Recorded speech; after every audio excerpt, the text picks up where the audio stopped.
Hello student, my self Kavita Kumari, assistant professor SPC government college Ajmer.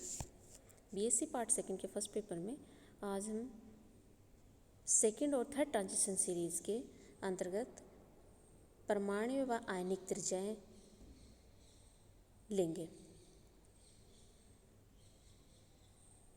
Second और third transition series में कि अगर हम एटॉमिक और आयनिक रेडियस के बारे में देखें तो हम ये देखते हैं कि इनके मान में बाएं से दाएं जाने पर कमी आती है और लास्ट में बढ़ने लग जाती है। इसका कारण वही है जो हम प्रथम संकरण श्रेणी में पढ़ चुके हैं। इनके इलेक्ट्रॉन भीतर के कोशों में भरते हैं और इससे नाभिक में प्रोटॉनों की संख्या तो बढ़ती है, लेकिन भीतरी इलेक्ट्रॉनों के परिरक्षण प्रभाव के कारण बाह्य इलेक्ट्रॉनों पर नाभिक के आकर्षण उतना प्रभावी नहीं रह पाता जितना कि एस और पी ब्लॉक के तत्वों पर पड़ता है। फॉर एग्जाम्पल, अगर हम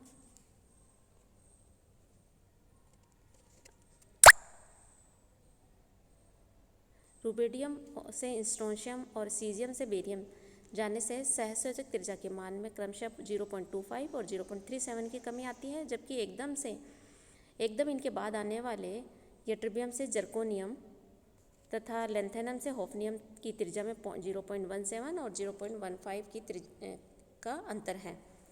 आवर्त सारणी में ऊपर से नीचे जाने पर सामान्यतः आकार के मान में वृद्धि होती है, लेकिन द्वितीय और तृतीय संक्रमण श्रेणी के तत्वों में ऐसा प्रेक्षित नहीं है। यहाँ हम सेकेंड ट्रांजिशन सीरीज के मान देख रहे हैं कि यहाँ यट्रिबियम का 1.62, जर्कोनियम 1.45, नियोबियम 1.34, मॉलिब्डेनम 1.29, रुथेनियम 1.24 बहुत कम अंतर आ रहा है। और उसके बाद में रीनियम से 1.25, पैलेडियम 1.34, कैडमियम 1.41 वापस बढ़ने लग गया है। और इसी तरह से अगर हम तृतीय संक्रमण श्रेणी के मान देखें तो lanthanum 1.69, होफनियम 1.44, technetium 1.34, tungsten 1.30, rhenium 1.28, osmium 1.26, iridium 1.26, platinum 1.29, gold 1.34 और मरकरी 1.44। तो यहाँ हम ये देख चुके हैं कि इनकी लास्ट के जो बीच के तत्वों में समान इनकी त्रिज्याओं के मान है और उसके बाद बढ़ने लग जाते हैं। आवर्त सारणी में ऊपर से नीचे जाने पर सामान्यतः आकार में वृद्धि होती है, लेकिन द्वितीय और तृतीय संक्रमण श्रेणी के तत्वों में ऐसा प्रेक्षित नहीं होता। जैसा कि उपयुक्त सारणी में हम देख रहे हैं, ऊपर से नीचे जाने पर आवर्त सारणी का आकार लगभग समान है, जैसे यट्रिबियम और लेंथेनम की त्रिज्याओं में ज़्यादा अंतर नहीं है। इसका कारण है कि लेंथेनाइट्स कॉन्ट्रैक्शन, लेंथेनम जिसका एटॉमिक नंबर 58 है तथा उसके बाद हैफनियम 72 के बीच में 14 लेंथेनाइट तत्व आ जाते हैं। अतः हैफनियम के और उसके बाद आने वाले तत्वों के नाभिकों में 14 प्रोटॉनों की वृद्धि हो जाती है, जबकि जुड़े हुए 14 इलेक्ट्रॉन बहुत भीतर के 4f कक्षों में भरे जाते हैं, जिनका बाह्य इलेक्ट्रॉन पर उतना परिरक्षण प्रभाव नहीं पड़ पाता। और इस कारण से तृतीय संक्रमण श्रेणी के नए कोश होने के उपरांत भी परमाणुओं के आकार में वृद्धि नहीं हो पाती है।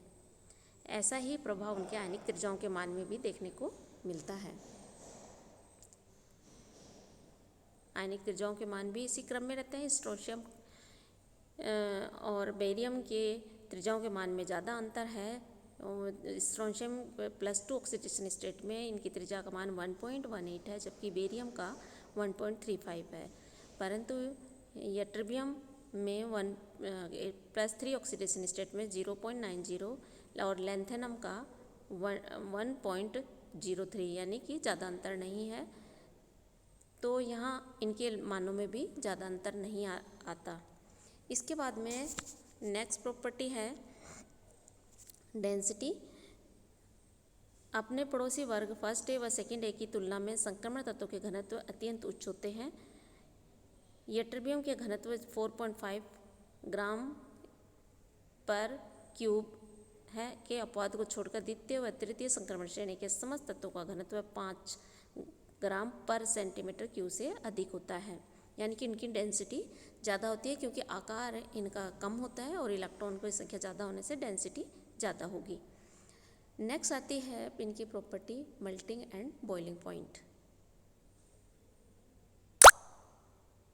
संक्रमण धातुओं के गलनांक व क्वथनांक के मान अत्यंत उच्च सामान्यतः 1000 डिग्री सेंटीग्रेड के ऊपर होते हैं।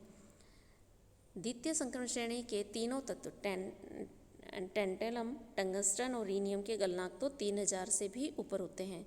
1000 से कम गलनांक वाले केवल 2 अपवाद हैं, लैंथेनम और सिल्वर। यद्यपि कैडमियम तथा मरकरी के गलनांक भी कम होते हैं, जिसमें मरकरी का गलनांक तो मात्र -23 डिग्री सेंटीग्रेड है। इसी से वह सामान्य ताप पर द्रव अवस्था में रहता है, लेकिन डी कक्षकों के पूर्ण भरे होने के कारण इनके संक्रमण तत्व ही नहीं माना जाता है। Ionization potential. संक्रमण तत्वों के आयनाइजेशन पोटेंशियल के मान एस ब्लॉक व पी ब्लॉक तत्वों के मध्यवर्ती होते हैं और इनके मान 500 से 1000 किलो जूल पर मोल तक होते हैं। रिएक्टिविटी। संक्रमण धातुओं में कई धातुओं का विद्युत धनात्मक गुण तो इतना ही हो जाता है कि वे खनिज अम्लों से क्रिया करके H2 गैस को मुक्त कर देते हैं। इसके बाद में हम देखते हैं मैग्नेटिक प्रॉपर्टी। डी ब्लॉक में अनपेड इलेक्ट्रॉन होने के कारण संक्रमण धातुएं पैरामैग्नेटिक व कलर प्रॉपर्टी शो करते हैं। इनमें अनपेड इलेक्ट्रॉन होंगे तो ज़्यादातर जो सेकेंड और ट्रांजिशन एलिमेंट हैं वो पैरामैग्नेटिक नेचर शो करेंगी, और उसी फर्स्ट ट्रांजिशन सीरीज़ की तरह इनमें भी तीनों तरह की मैग्नेटिक प्रॉपर्टी आती है, पैरामैग्नेटिक, डाईमैग्नेटिक और फेरोमैग्नेटिक प्रॉपर्टी, जिसका हम डिटेल में पिछली क्लास में अध्ययन कर चुके हैं कि किस तरह से उनका मैग्नेटिक मोमेंट कैलकुलेट किया जा सकता है और कौन से एलिमेंट हैं जो डाईमैग्नेटिक प्रॉपर्टी शो करेंगे, कौन से एलिमेंट पैरामैग्नेटिक प्रॉपर्टी शो करेंगे और किस तरह के एलिमेंट फेरोमैग्नेटिक प्रॉपर्टी शो करेंगे। नेक्स्ट प्रॉपर्टी आती है कैटेलिटिक प्रॉपर्टी। संक्रमण धातुएं अच्छे कैटेलिस्ट के रूप में काम करती हैं। संक्रमण धातुओं की परिवर्तनीय संयोजकता के कारण ये संभाग उत्प्रेरण में क्रियाकारक के साथ अस्थायी मध्यवर्ती यौगिक बनाकर अभिक्रिया में उत्प्रेरण का कार्य करते हैं। साथ ही विषमांग उत्प्रेरण में भी ये क्रियाकारक के अधिशोषण के लिए मुक्त संयोजकता वाली सतह उपलब्ध करवाते हैं और इस प्रकार उत्प्रेरक का कार्य करते हैं। कुछ रासायनिक अभिक्रियाएं जिनमें द्वितीय व तृतीय संक्रमण श्रेणी के धातु तथा उनके यौगिक उत्प्रेरक का उपयोग करते हैं, जैसे पैलेडियम है वो हाइड्रोजनेशन के लिए एक अच्छा उत्प्रेरक का काम करता है। फिनोल का हाइड्रोजनेशन किया जाए तो पैलेडियम की उपस्थिति में साइक्लोहेक्सेनोल बनता है। इसी तरह से C2H4 का पैलेडियम डाइक्लोराइड में वॉकर प्रक्रम जिसको बोलते हैं, वॉकर प्रोसेस, उसमें एल्डिहाइड बनता है। प्लेटिनम एक अच्छा उत्प्रेरक के रूप में काम में लिया जाता है। सल्फर डाइऑक्साइड का ऑक्सीडेशन अगर प्लेटिनम की उपस्थिति में करें तो सल्फर डाइऑक्साइड बनता है। प्लेटिनम रोडियम ओसवाल्ट प्रोसेस के लिए एक अच्छा कैटेलिस्ट है। अमोनिया प्लस का ऑक्सीडेशन किया जाए तो नाइट्रस ऑक्साइड +6H2 बनता है। ये एडम उत्प्रेरक अपचयन के लिए उपयोगी होते हैं। तो इस तरह से हम कई सारे एग्जाम्पल ले सकते हैं जो कैटेलिटिक प्रॉपर्टी में काम में लिए जाते हैं, यानी कि जो ट्रांजिशन एलिमेंट्स हैं सभी ट्रांजिशन एलिमेंट्स अच्छे कैटेलिस्ट के रूप में काम में ली जाती हैं। ऐसा हमने फर्स्ट ट्रांजिशन सीरीज़ में भी देखा कि ये अच्छे कैटेलिस्ट के रूप में उपयोग में ली जाती हैं। इसके आगे हम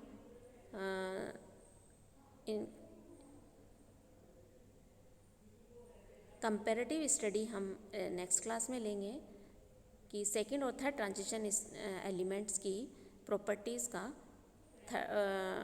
फर्स्ट ट्रांजिशन सीरीज़ के साथ में कंपैरेटिव स्टडी, ये हम नेक्स्ट क्लास में लेंगे।